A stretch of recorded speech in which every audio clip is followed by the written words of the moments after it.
Tatlo na ang nasawi sa mga na-recover na biktima ng pagguho ng isang under construction na gusali sa Angeles, Pampanga. Hamon sa mga otoridad ang mano-manong pagtatanggal ng debris para mahanap ang 17 iba pang nawawala. Ang mainit na balita hatid ni Bea Pinlac. Walang malay ang lalaking ito nang ilabas ng mga rescuer mula sa gumuhong gusali sa Angeles, Pampanga. Sinubukan pa siyang i-revive sa ambulansya. Dinala sa ospital, pero kalaunay idineklarang patay. Buhay po siya nating nahuhap at hindi na po niya kinaya yung stress paglabas. Yung pong trinay nating i-resuscitate kagabi. Isa siya sa 2 construction worker na kumpirmadong nasawi sa pagguho ng ginagawang hotel sa Balibago. Yung 2 naman po, yun yung rinirescue po natin hanggang kaninang madaling araw. At yun po, confirmed na po na patay na po silang 2. Nasawi rin ang 65 anyos na Malaysian na naipit sa kwarto sa katabing hotel na nadamay sa pagguho. Nakikipag-ugnayan na ang Angeles LGU sa Embahada ng Malaysia para sa pagpapauwi ng kanyang mga labi. Tao sa taas! Kailangan ng rescue nun! Ayun, meron pa! Gumuho! Sa tala ng mga otoridad ngayong umaga, 47 ang biktima sa pagguho ng gusali mag-aalas 3 ng madaling araw kahapon.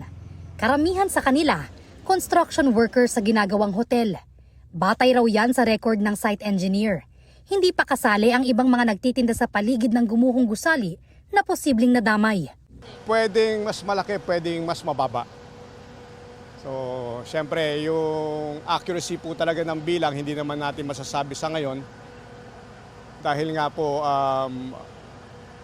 yung mga binigay sa ating pahayag ng foreman, based lang dun sa alam niyang naiiwan. Pero wala naman siyang basis kasi po, yung may hawak ng, sinasabi po niya, yung may hawak ng logbook dun sa in and out ng mga trabahante po nila, na-trap din daw po sa loob. Ayon sa LGU, posibleng tulog daw noon ang construction workers lalo't wala silang trabaho ng linggo.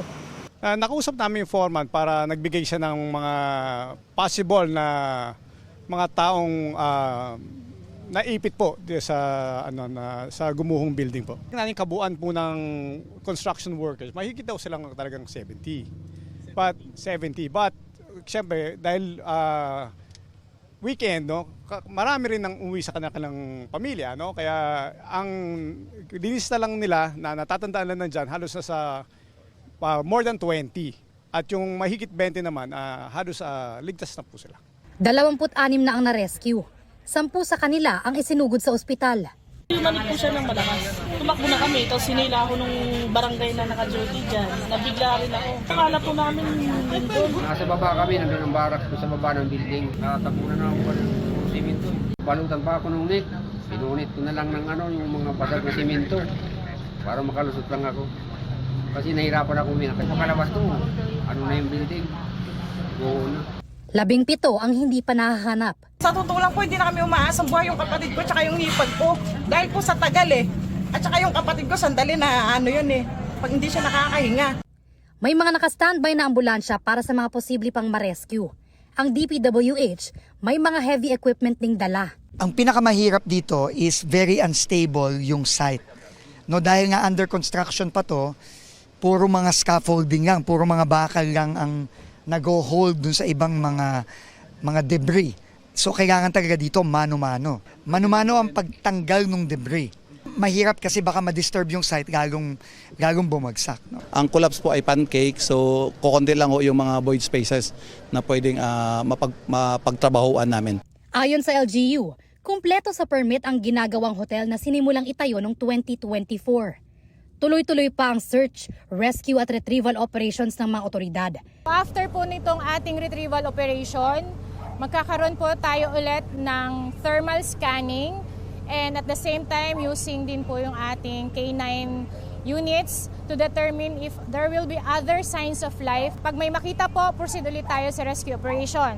Kapag wala na po tayong makitang signs of life, breathing, heartbeat, then ang gagawin po natin is magkakaroon na po tayo ng removal of debris.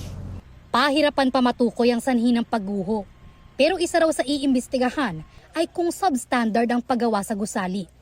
Pinatatawag na rin ng Angeles LGU ang may-ari at kontraktor ng gumuhong gusali para sa investigasyon.